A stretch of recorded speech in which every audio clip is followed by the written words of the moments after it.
Tracey, thank you so much for joining me on the eve of International Women's Day. I'm so glad to be here.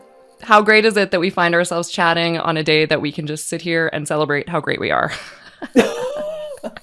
I love that. We need more of that. But yes, this is fantastic. Wonderful. So you and I chatted once before, and when we did, we had a full-on like Me Too conversation from start to finish, in that we've both strangely had a lot of really similar experiences. So we're both moms. We're both endometriosis and hysterectomy veterans. We share a love of psychedelics, and we both love chatting about them. So I was really excited to get you on the show and talk about what it's like to be a woman and, moreover, a mother, and some of the implications both of those things have as they relate to psychedelics. So thank you so much for joining us today on Psychedelics today. My pleasure. I'm so happy to be here and chat with you. Perfect. So to get going, can you tell our listeners a little bit about yourself and a little bit about Moms on Mushrooms? Yeah, sure. Thank you. So I have a very bizarre origin story. I came to create a digital community and online platform for classes, specifically about microdosing, specifically for moms, which is Moms on Mushrooms. I came to this new venture, this new act in my life by way of a live performance, a live media entertainment company. For the last 10 years, I co-wrote, co-produced, performed, and toured a live comedy show called The Pump Show with my best friend and business partner that was all about bringing moms together and laughing about the things we had in common as parents. And we started that show back in 2002 in a bar in Northwest Denver when our kids were tiny, tiny, and we were in the throes of new parenthood.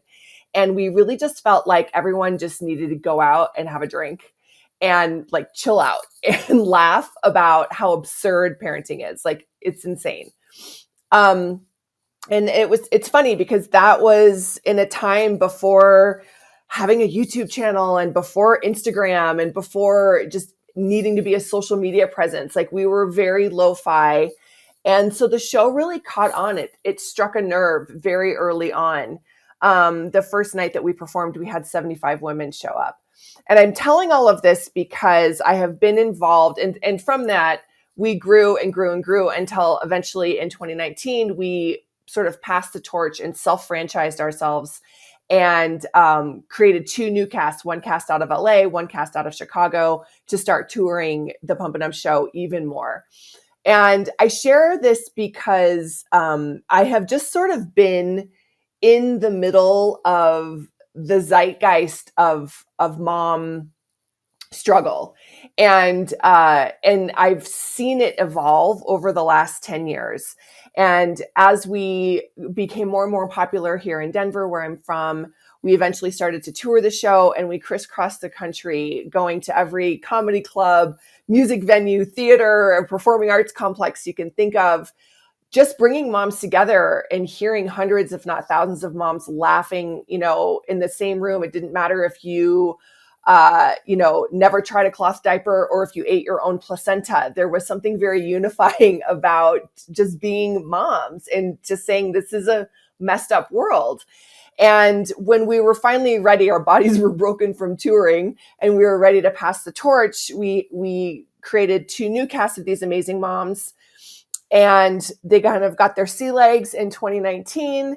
And then in 2020, we had nearly 100 shows booked across the country from January until June. And in March, we lost everything. We had to cancel all of our shows. These moms who worked so hard to put their own spin on our show just got sidelined. These were all actresses and performers, writers, singers themselves. And we watched a decade-old business just fall through our fingers with nothing we could do as the pandemic carried on. And then we obviously didn't perform at all in 2020 and 2021. We tried to pivot in a million different ways, and we just never got it back. And at the end of 2021, we finally kind of just threw in the towel and gave it up. And in the middle of that, I had this sort of large spiritual awakening in the summer of 2020 after having laid on my couch in the fetal position for what felt like weeks, weeping at this grieving, this loss. Something happened to me, and it was, in my opinion, divine intervention. And that really led me to pursue this little voice in the back of my head that had been there for a while, which was, I think plant medicine might be a good idea for you. And so I eventually started microdosing. And when I came to the microdosing practice that I practice now, my life like changed like this. And I felt like I was able to alchemize the grief, the grief of losing a business, the overwhelm, the banality of being stuck at home, the frustration of COVID. I felt like it wasn't that I wasn't feeling my feelings. I was feeling them and then I was releasing them, where I felt like I was seeing a lot of other people it was this cycle and it was coming back down in and it was going back down in. And so I was amazed at how I was changing so quickly as a woman, as a person, and as a mother with these shrooms. And then in 2021, in that summer, almost a year to the week of my big 2020 spiritual awakening, my family got hit by a drunk driver outside Aspen, Colorado, at 11 in the morning on a Monday. My 10-year-old at the time and my niece were both in the car. We were T-boned and going 70 miles an hour. And we swerved. We plowed through a guardrail and flew 30 feet in a ditch and landed in a ditch in the mountains. And then, consequently had to like pull our kids out of the car. And we were fine, ish. We were able to walk ourselves into the ambulance, and it was awful, awful, awful, awful. But in the days that followed and the weeks that followed, while we all recovered and watched our bruises get smaller and smaller, what I realized is, yet again, I was able to transmute this grief of the worst day of my life. I was able to release it. And it wasn't sticking with me like I knew it would have if I didn't have this medicine. And so that was another kind of confirmation, and a deepening of my medicine journey, which led me then to explore, obviously, macro doses. I was sort of guided to who is now my mentor. And she really showed me how to go deeper with my practice in large dose journeys. And all of that culminated in us finally letting go of the Pump and Dump show and me coming out of the shroom closet. And as I was sitting in meditation one day, Mom's on Mushrooms, Mom, just sort of landed in my head like a big aha moment, a gift from God, I guess. And I sat up and I was like, well, come on, like someone's obviously thought about that. Like there's no way, it's too good. So I ran to GoDaddy and put it in, and it was available. And I remember looking up and I was like, okay, God, I guess this is what we're doing now. And the rest is history. We had the holidays, and during the holidays, this course just sort of flooded out of me. And I reached out to a handful of women I had been talking to kind of on the DL about microdosing and how it was helping me so much.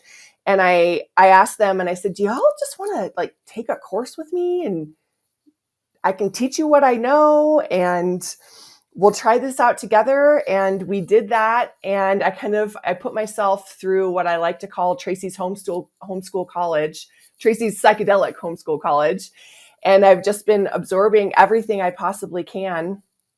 And as a surprise, mostly to me, Moms on Mushrooms just sort of has blossomed into what is now an online community. We have a portal where people can join a monthly membership for $4. I kind of call it Facebook for Moms on Shrooms. It's away from social media. It's away from prying eyes. And it was created for mothers who are curious about psychedelics, but maybe don't want to dive in and they just want to learn, but they don't want to follow hashtag psilocybin on Instagram, which is a terrible idea. And it's for mothers who have maybe been using this medicine for years and years, but never felt like they had a community. And then we teach courses. I now have a second facilitator. We do 3-month cohort courses. There's a online, a digital download, Microdosing 101 for moms, for people who are curious. And I'm just kind of here to set the container for mothers to learn about plant medicine, specifically psilocybin at this point. And I think microdosing is a great gateway for mothers to understand the power of psychedelics. And that's where I am. Amazing. Thank you so much for sharing all of that with me, and a lot to unpack there, Yeah. for sure. So as I mentioned, I'm a mom as well. I have a 26-year-old stepdaughter, a 9-year-old son, and I had a daughter who would have been 10 right now, but we ended up having to give her back to the earth shortly after she was born in 2012. And so for me, there's a lot there with being a mom and raising, having, and losing children. And psychedelics have helped me personally a lot through it all. And I can share some of my own stuff in a minute if you'd like. Please. No problem. But I would love to know first, have psychedelics changed the way you parent, or have they helped you navigate the challenge of being a parent? And if so, how? Yeah, they have. It's hard to delineate, because I think we all changed how we parent as of 2020, right? Like, everyone had to shift in certain ways, whether they liked it or not. So I know that was part of it. But I think for me, and I started microdosing when my daughter was 10. She's now 12. Or maybe she was 9 and she's now 12. And so I'm grateful to have the support as we move into the tween and teen years, which are a whole interesting navigation and a whole new level of emotional attention that's required for your kiddos. It's very different than having a toddler. And so I have found that I am more patient, and I think I'm much more in tune with what she needs. And I'm much more willing to let go of what the world tries to tell me we should be as a family unit, as a mother and a daughter, with how she should be with her dad, how we should be together as a family, how it should look. And I'm much more, I think, committed to like doing what's right for Evie, I don't really care what people think. And I think that's probably the biggest support tool that the medicine gives me. And because I feel like I'm listening to her, like I'm listening to her heart more, versus this, I think what can happen is this not only reactive pattern that we inherit from our own parents, like, oh, you're fine. And we just sort of do, well, that's how it was when I was a kid, and just pass on the same narrative for generations and keep going. I feel like I'm just kind of tossing all that stuff out the window.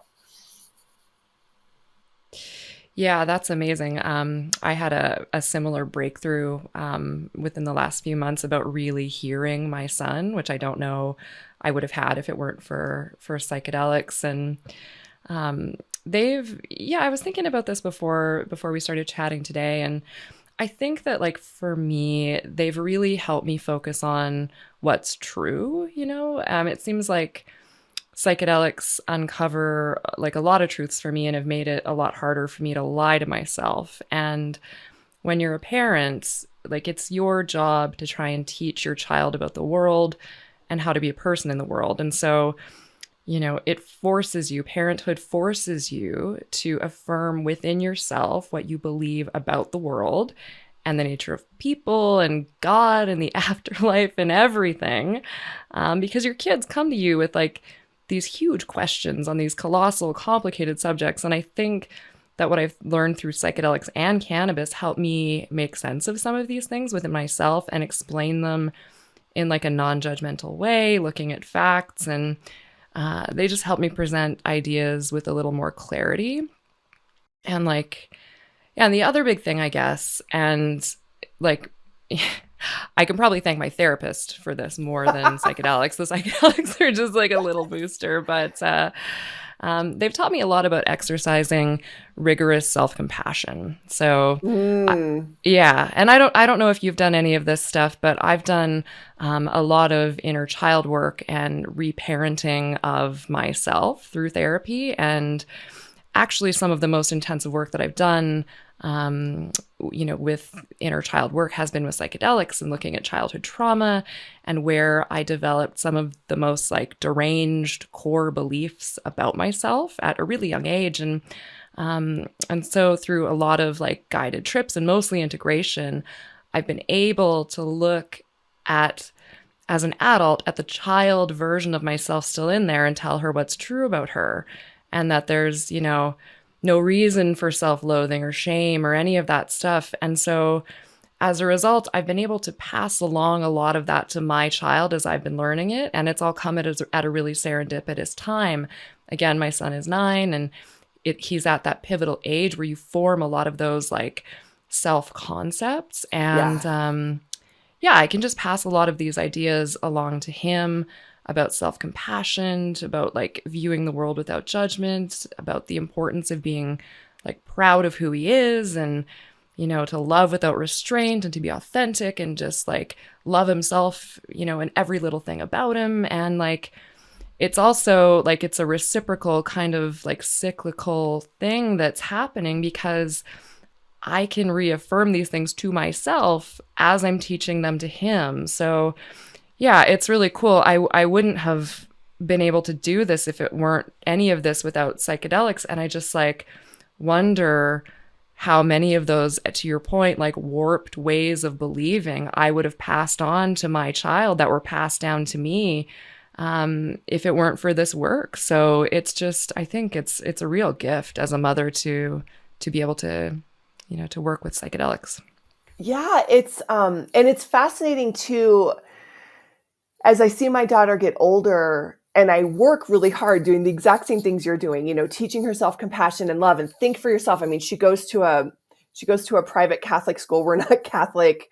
It just happens to be the right school for her. But, she opted out of Ash Wednesday because she was like, I don't feel like I need to feel bad about my life. She goes, I don't think I need to ask for forgiveness. I think I'm doing okay. Like, Good for her. I know. I was like, yes. Yeah. So she is hearing me. And then in the same breath, I'll hear her doubt herself. I'll see her view herself negatively. And I'm like, where did that come from? Like, we work so hard not to pass that on to you. And it's like, I Yeah. think it's in your DNA. And Yeah. so to realize it and to see it kind of from a 30,000 foot view is Totally. its own set of challenges, because some of it we can't even control. Like they're just going to inherit belief systems that, who knows where they pick it up. Right. But to be able to navigate it and then see them.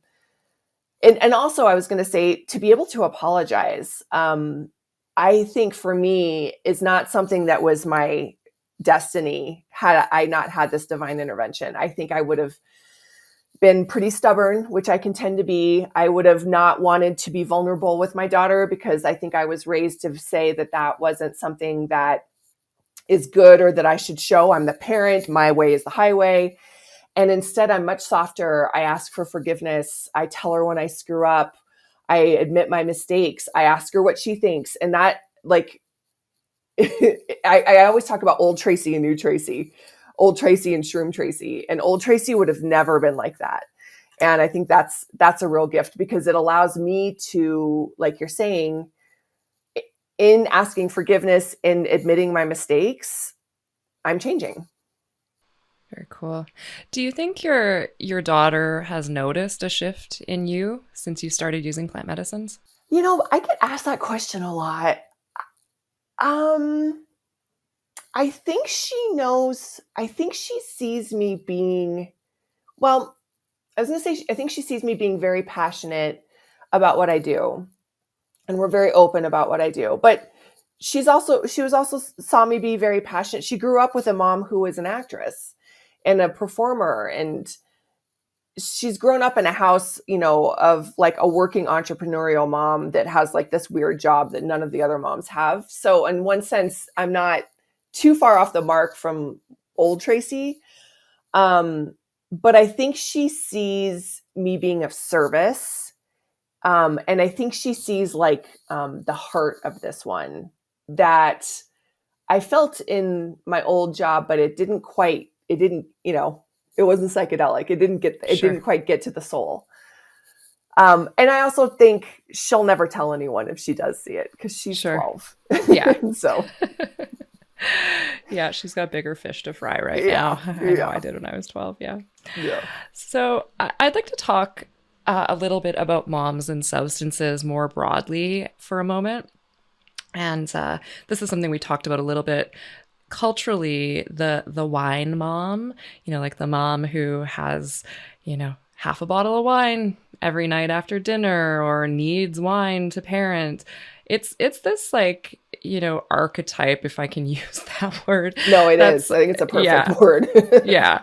So it's like, yeah, it's like this archetype that's become highly accepted and even kind of celebrated in our culture. And while I love a glass of wine, don't get me wrong, I think there's something that's like really fundamentally sick and problematic about celebrating that need to drink a half a bottle of wine to deal with your kids or, whatever it is. And then if you look at like combining that, alcohol consumption with a melange of different prescriptions, like SSRIs and anxiety medications, which by the way work very well for many people, but they're often highly overprescribed and are the first line of defense offered to moms ahead of holistic treatments or nutrition or exercise or therapy, and certainly before psychedelics. So what I would just love to know, like, as someone who has kind of seen it all in terms of like,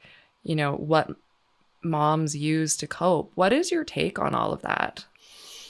Thank you. I've seen it all and I've been it all. Like I was a wine mom. I don't have a ton of regrets in my life, but that's one of them.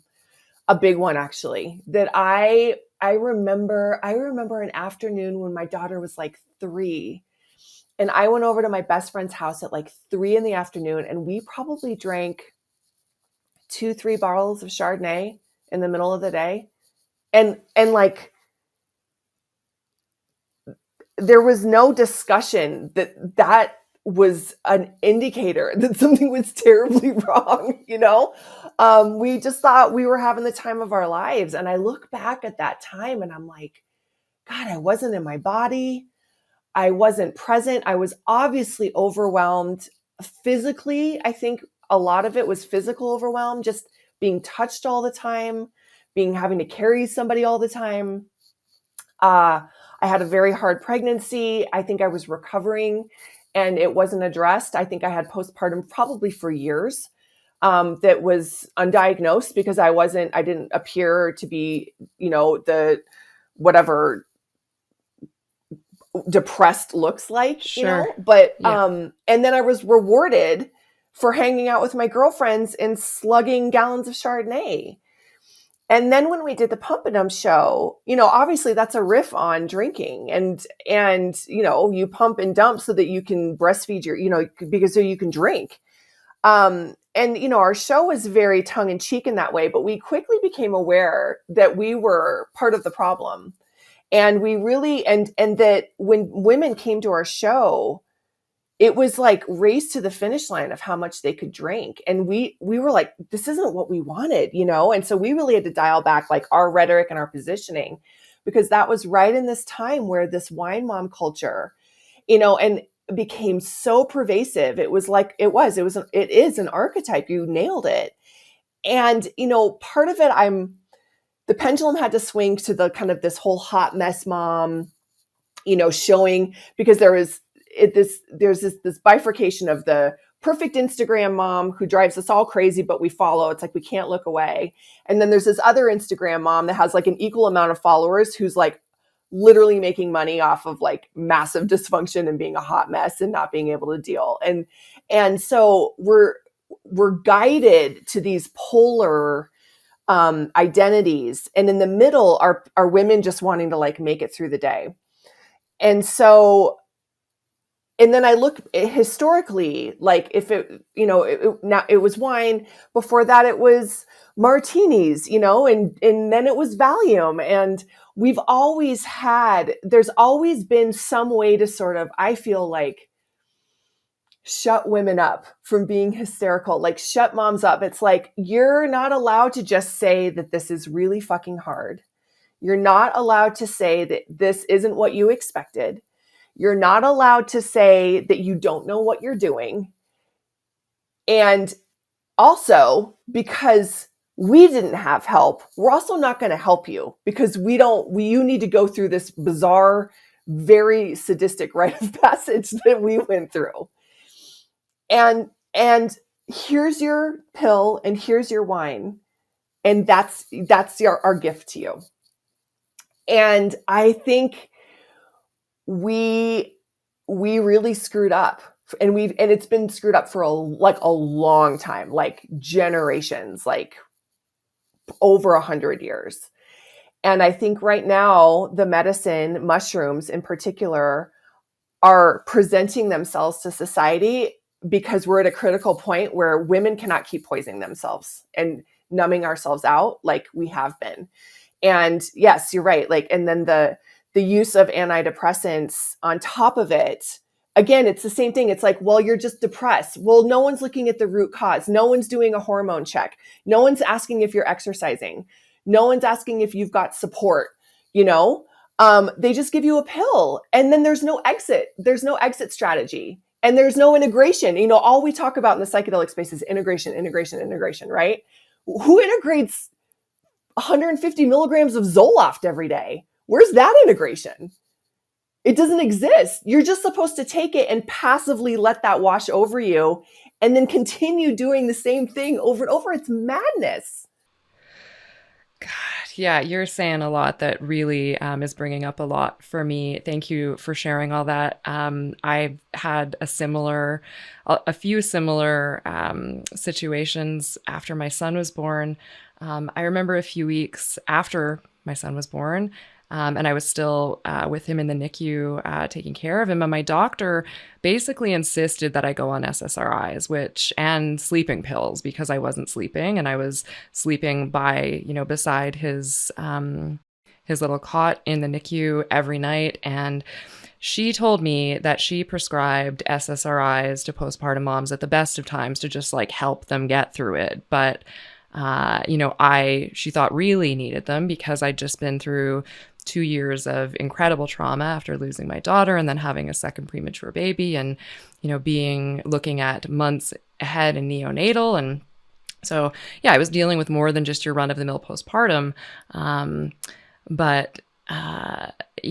it was compounded with this grief and this loss that I didn't end up fully dealing with until 2020 through MDMA therapy, which is a whole other story. But I just too, I was just so, to your point, I was so beaten down. Like after we got out of the hospital and got home, I was just so beaten down. And, I had no time or no energy as a new mom to really work on myself. So what worked for me were a few years of alcohol and prescriptions. And I developed a really problematic relationship with sleeping pills.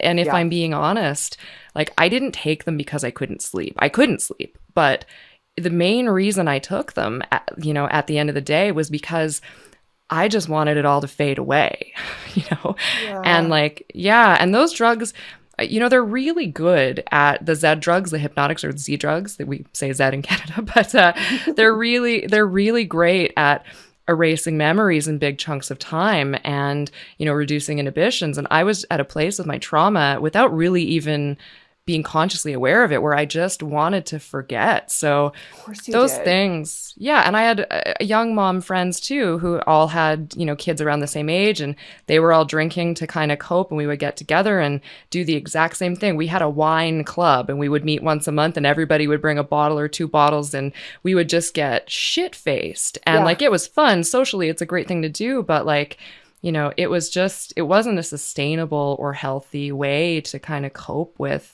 that which we were coping with. So, And it's so funny because the irony, I've thought about it, and the irony, when I started taking MDMA and psilocybin really mindfully, in moderation, in a lot of clean preparation, acting Right. with a really super structured plan, I felt the most potential for judgment of all Oh, because oh yeah. totally, because they're illegal drugs and also not everyone gets it. So I'm wondering, like, what is your take on the different ways that we've come to view substance use with moms, both like, as Dr. Carl Hart says, the good drugs and the bad drugs among mothers? Like, what is your take there? Well, I could be very broad and I could say a very blunt statement, but I actually think it's a little bit more nuanced. I think, but I think it's very inverted.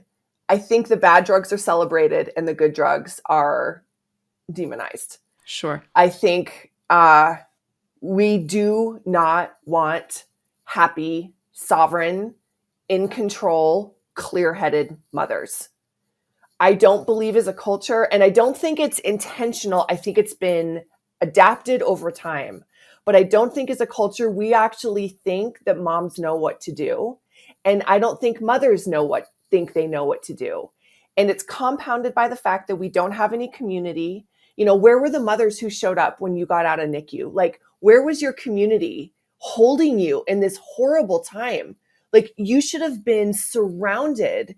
That was the point of church, you know, that you had this community that said, there's no way you're okay. And that's People okay. just We're want to just here to forget. help you. People They don't want to wanna- relish in ugliness. They don't, No, you know, and yeah, they're busy. We're too busy. for sure. And we're in our own shit that we don't even know how to get out of. And so the only thing that's been accepted is that it's okay for you to be drunk.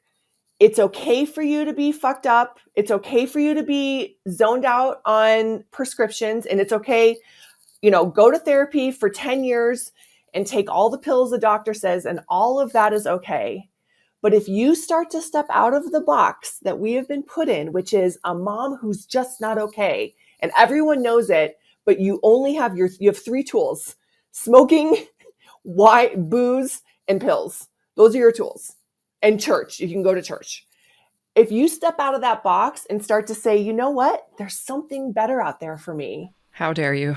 Okay, no, you've got a fourth one. You can exercise and you can ruin your body and you can be skinny. Yeah. But yeah, otherwise, how dare you? How dare you look different? How dare you act different? How dare you try to heal? And anything, and I think it's always so funny, like there's so many memes and they're funny. I feel this bubbling up. This is such a bizarre correlation. I hope you can follow me. I feel this bubbling up in the MLM world, like with essential oils.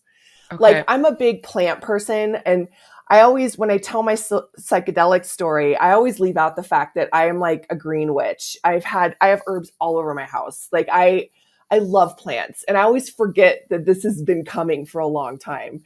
So I love essential oils, and I see these memes and the sort of religious fervor that can happen when people glob onto an MLM. And I have a lot of compassion because I think what it presents to a lot of people is a way out that's different than either having to go to work or having to just stay home for the kids. It's a little bit of an exit strategy.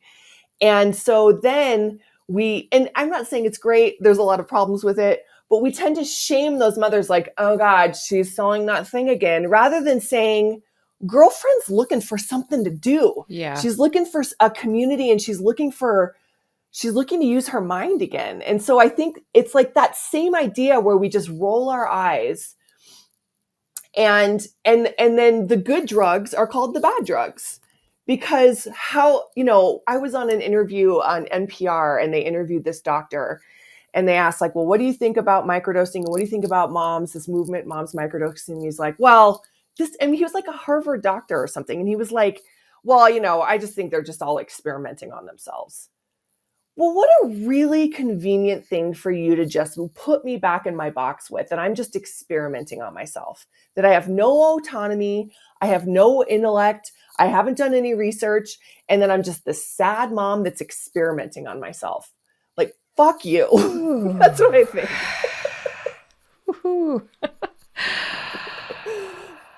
you asked. Wow. No, that was perfect. And it's interesting. That's like a nice segue into this idea of like the privilege that some women appreciate to speak freely about psychedelics. Like you and I having this conversation right now in such a public forum is not something that a lot of women get to do. And like as a mom, I take a really calculated risk in discussing my substance use publicly. Someday my son or his friends' parents might hear these episodes or see me interviewed on YouTube or talking wherever, and I might face some judgment there. But luckily, everyone else in my life gets it, and that's probably like the extent of the relative danger for me. I also work for a psychedelics company, so I have no like public facing image to really protect and no significant reason to hide. But a lot of women are in, really precarious life situations. They may be Yep. under the watch of a social worker or in government housing, or may have a vengeful ex or have precarious employment. And to speak publicly with anyone about their use of psychedelics or even wanting to explore using them could really jeopardize their quality of life and could even result in their children being taken away. So I would love it if you could tell me a little bit about like some of the challenges that your members have gone Yeah. through to find community and around visibility, and how does Moms on Mushrooms support them through that? Yeah, gosh, thank you for realizing that, because everything, I'm like, I see this every day. I see it every day. I would say at least 60% of the moms who come and join our community are single moms that are Okay. either in the process of separation or divorced. So yes, there's a custody issue always. Many of the moms are teachers, nurses, doctors, married to lawyers. Um, and and then many of these moms are terrified that what they want to do will result in their children being taken away. And I'm talking like emails in the middle of the night, I can't take your course, I can't do this, I can't, I'm terrified. And all we can do is say, yes, we understand, and don't ever do anything that you don't want to do.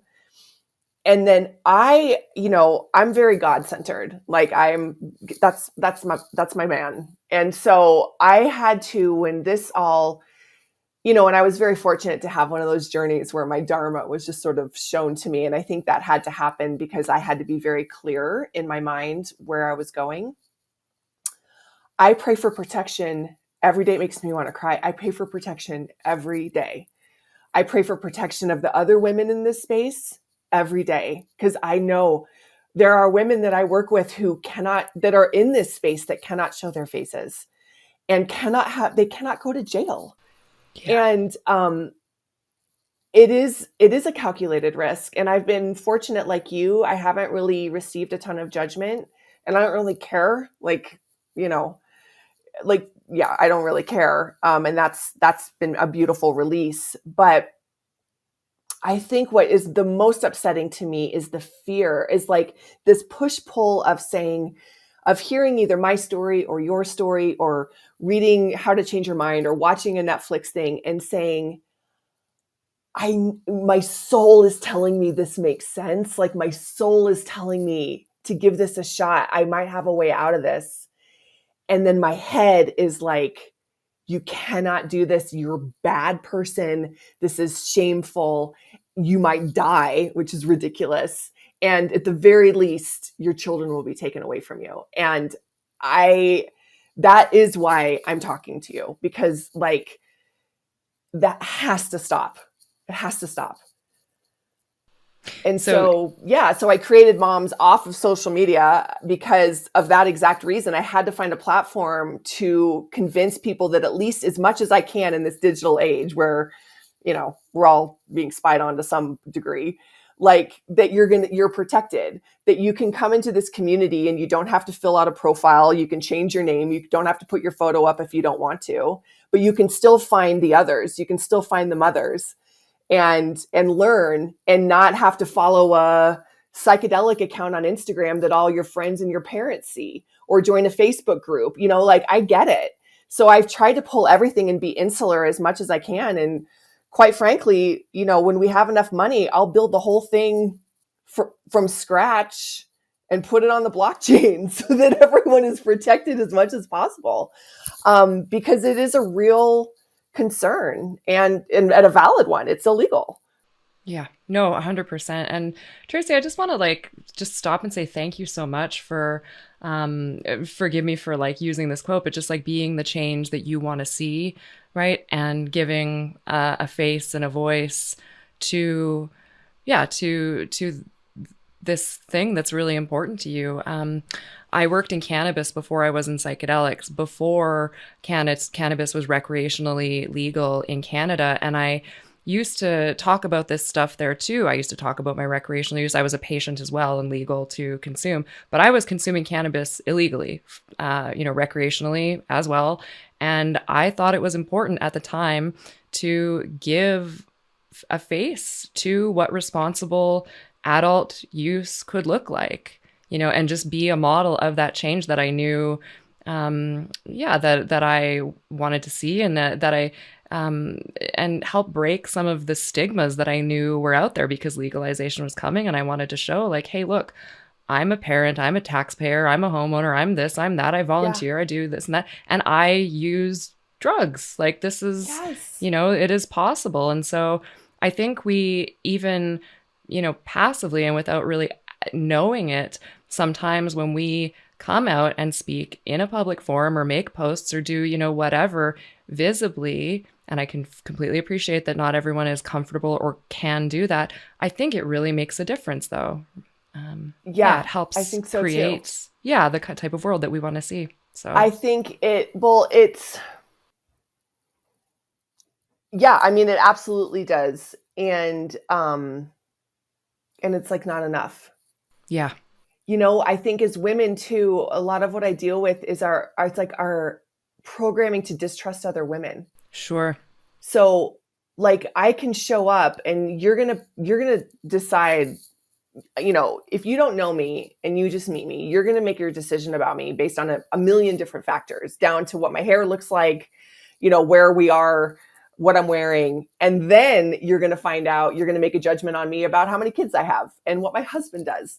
And then you're going to make a judgment about me if we even get to what I do, which is what we never like to ask each other, what women do. And then you're really going to get a judgment on me if I just tell you that I microdose psilocybin a few times a week. Now, am I going to ask you how many times a week do you drink? Never, like literally never. And we're probably having this initial conversation over a drink because that's the only way we can even talk to each other. And so the irony is so like so prevalent to me that like is not lost, that it's like maddening. It's at a maddening point because it's so inverted is the only way I can describe it, because you can show up and keep saying the same thing, but we won't even let ourselves hear it. That's where we're at the moment. Indeed. We just got to keep on trucking, I guess. Yeah, totally. I don't mean to make it so doomsday, but no. It's just interesting. Yeah, absolutely. So I'd like to shift gears just a little bit here and talk a little bit about womb trauma and reproductive disease. As I mentioned off the top, we're both endo and hysterectomy survivors.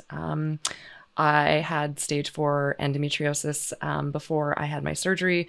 I don't know if I could still say that I have it now, but I know. Anyway, that one's unclear. Yeah, it's a weird one, but after years of surgeries and interventions, I finally had the last surgery in 2021. Lost my ovaries, lost my uterus, and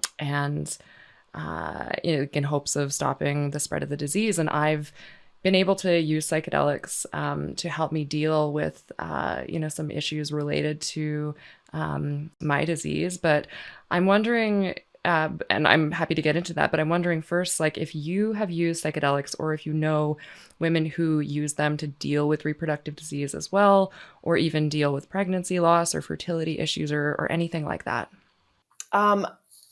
Truthfully, so I had a full hysterectomy. So I had my ovaries, my uterus, my cervix, and my fallopian tubes all removed. So I got nothing. Yeah, me And too. I had that. I'm just like a hole in the middle. It's just like empty space. And that happened before my journey with plant medicine. And man, do I wish that I had had that support brilliantly. And I think for, in terms of my life path, for a good reason, my doctor put me on Wellbutrin prior to my surgery to bridge me over, because I walked into the hospital with hormones and I walked out with nothing. I went into instant menopause, as you did when you lose your ovaries. And it's instant. It's like within 24 hours, you start to feel the change. It's insane how reliant we are on our hormones. And so she gave me Wellbutrin to help mitigate some of the fallout of that. And I'm so grateful. I'm grateful because I have a lot of compassion for people who take antidepressants. And I'm grateful because it helped me. It helped me a lot. And I don't know a ton of women, within the mom community that utilize psilocybin or psychedelics for fertility. But I can tell you, I'm seeing a trend of younger moms. I'm 46. So I would say like this younger generation, I'm seeing women do ayahuasca journeys, do psilocybin journeys, do medicine work prior to getting pregnant. Okay. Maybe for fertility, but also to be really clear on that baby. And I think it's so amazing. Wow. So it's like intentional on top of intentional. And I'm seeing this happen. And so that gives me a lot of hope. And I hope that as I progress and I learn, I can offer more. But as you know, there's just not a lot of studies around it either. Yeah. No, there aren't. And we've got a great article coming out this week by Kaya Roman about the lack of representation of women in clinical trials. And in that piece, I've read it, and it's a wonderful piece. It'll be up on our websites tomorrow. But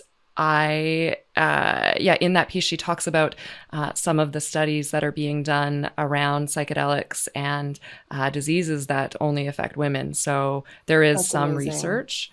But I've talked to other women too who have used psychedelics really mindfully to help deal with some of this stuff. And though I don't recommend anything that I've tried for anyone else, what was really helpful for me, oddly enough, was DMT. In the parts of my illness that I felt really imprisoned in my own body, where I couldn't get out of bed at some points. Yep. And when I couldn't really enjoy anything. Yep. And so when I felt really imprisoned, DMT really helped me kind of escape like the mortal confines of my own body for just like short vacations, right? I resonate with that deeply. Yes. Totally. I know exactly how you felt. Yeah. Yeah. And it's like, I was able to come back, and like it was like going on a short vacation and coming back with a little invigoration and wonder that just like took me out of my pain for a while. Yeah. And when pain is ever present, it's a real gift to be able to divorce yourself from it, from focusing on your body and leave it temporarily. So I just think it helped me feel a little less like shackled by my own mortality and presence of the pain. And like I say, I know some other women who have used different substances to help them reclaim sovereignty over their bodies, especially when dealing with, sexual trauma and eating disorders and a host of other issues. Do you know any women, or have you used psychedelics to like help reclaim your body? Or what are you hearing from women who do that? Yeah, I think so many women who come into my community. I mean, okay, we use womb trauma. That's been an established terminology, and it gets thrown around a lot. But I really think we all have womb trauma. Like, it's not easy to give birth. I had an emergency C-section, of course, because nothing. I call myself reproductively challenged. Like, literally nothing has ever worked my entire life. Yeah. And there's very few women, I think, that can have that euphoric unless they're on psychedelics while they're giving birth, like, which is common, not common, but happens. Yeah. So I think womb trauma is something that we need to collectively truly look into. And that's kind of what we touched upon earlier. Like, just postpartum doesn't end at 6 weeks. So a lot of women come into the mom community seeking reconciliation with their womb trauma, for sure. Like that. And it comes up inevitably because it doesn't ever leave you. I can say for myself, one specific journey, I knew I was like, okay, it's time to like sort out my sordid past. You know, I've had multiple surgeries, multiple emergency surgeries, multiple cysts removed, all the things. And I felt like I haven't really addressed any of it. And so that was one large dose journey, was kind of the intention going in. And what I was shown was that I truly have not been in my body maybe ever. Like, there's been Tracey, that's this very functioning type A, loud like person that's gotten a lot done in her life.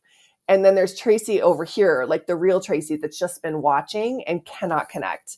And I like the medicine, it like threw all aspects of myself together, and then it pulled me all apart so that I saw all different aspects of Tracey floating in the cosmos.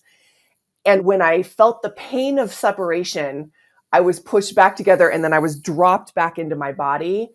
And I tell you, Victoria, I wept for hours. I wept at the pain of being in my body, like every cell, feeling it, because I have left it, because I was in so much pain like you. And when you said shackle, I remember going on stage one time before a show, feeling like that scene in Christmas Carol with Marley and all the chains and the locks. Like, I remember walking on stage in so much pain in front of mothers. And even that, it's like, it's not recognized. It's like, well, just deal with it. Just go on, you know? And I was like, I just wanted to lie down. I was so tired. And like, and so, but I still did it. So I left myself to do a show, to have a kid, to get married, to live a life. And I was finally able to reconcile it. And I would say now, a year later from that journey, I'm still coming to terms with what it feels like to be in this body, because I don't think I have been for a long time. So yeah, the medicine's really helping, but it's not pretty. Yeah, I was going to ask what it's like on Earth. Yeah, it's not pretty, real? and it feels real. It feels very real, and it's very sad. And it's a lot of like I don't love like rehashing the past. I don't love carrying, you know, victimhood, but I am sad for what I lost. And when I work with the medicine, again, intentionally, safely, all the things that we've been talking about, I am shown piece by piece, I'm like calling all those parts back. And it's not easy, but it's like, I'm rebuilding. I'm like a Lego project right now. And I would never be able to do that without the shrooms, ever. I love that. So I'm just looking at our time, and we're coming up on the hour. I'd like to ask you, is there anything that you want women to know? Anything, any final thoughts for women who may be listening, who may be interested in checking out M.O.M, or anything at all that we haven't covered that you think is really crucial for women to hear? Gosh, I wanted to ask you the same question. Like, what do I want? I want any mother who's, you know, seeking or thinking about or curious about psychedelics, psilocybin microdosing, like, come to M.O.M. It's a $4 a month membership. It's just enough money to eliminate trolls, truly, you know. And none of it is about me being any type of guru or influencer. I'll never, ever know enough about this medicine, ever, in my lifetime. It's about the container. And I truly feel like, especially like when I talk with you, I'm convinced that we can figure this out together. Like, we don't need a dude in a coat telling us how to do this. Like, we know. We just have to keep talking about it. And so join the community and start talking and use your voice and your gifts and your knowledge and your stories and add them to the pot, because that's how we learn. That is the women that you needed when you came back from NICU. Like, you needed that. And so that's all I want, is just that. And I don't know where we go from here. I'm curious what you think. Like, what's your vision, being in the psychedelic space and doing this podcast? Like, what do you wish for when you lie in bed at night? For women or Yeah, for for women. I just want women to, I just want for everyone, but women, because this is, the body that I've gone through the world, transported in. I just want women to have the freedom within themselves to feel okay to be themselves. I think that there are a lot of external and internal forces that sort of prevent us from being authentic and being authentically us and being our true selves. And a lot of the work that I've done through psychedelics is, to the point you just made, been about coming home to myself and becoming myself and just like realizing who I am and taking joy in it. And, just being able to be exactly who I am with no reservations. And I don't know how much of that is a byproduct of, just getting older. I feel that the older I've gotten, the more confident I have become in who I am and not giving a shit about what the rest of the world thinks and being able to let go of old ideas. But I feel like a lot of it's probably due to the work that I've done as well. So yeah, I just want for women to be able to feel free. That's what I want. Yeah. Yeah. So, agree. And yeah. it looks a lot different than you think on the other side. Yeah. Yeah, for sure. Yeah, we're not all skipping together in a field full of clover wearing flowing dresses and holding hands. Yeah. No. There's definitely me tripping over said clover and looking really awkward in a dress. So, you got it. Yeah. Beautiful disasters. Well, Tracey, how can people get in touch with you, and how can they find Moms on Mushrooms? Yeah, just go to momsonmushrooms.com. Go to Moms on Mushrooms. Yeah, I do have an Instagram account, because that's what we have to do. That's Moms on Mushrooms official, and I try to post a couple times a month. Okay. And join us. We've got courses running throughout the year. There's different offerings, depending on, we can meet you who you're at. One thing that's really been fun that we've been doing is moms have been gathering their own friends and creating their own cohorts. And then we'll do a private group with just a circle of friends. And we're seeing a lot more of that come in, of moms, like mom friends, probably former Y moms, like wanting to go deeper. And man, are those powerful groups to see women who are committed to each other in love and sisterhood and who have been for years, like open up and go even deeper. It is magical and such a privilege. And if you've got a group of girlfriends that are just looking for something different, give us a ring and we'll set up a course for you. It's really cool. Very cool. Well, we'll link all of your sites in the show notes. And thank you so much for coming on and chatting with me. I couldn't think of a better person to chat with on the eve of International Women's Day. I'm so glad it was you. I'm very honored. Thank you. Okay. Thanks, Tracey.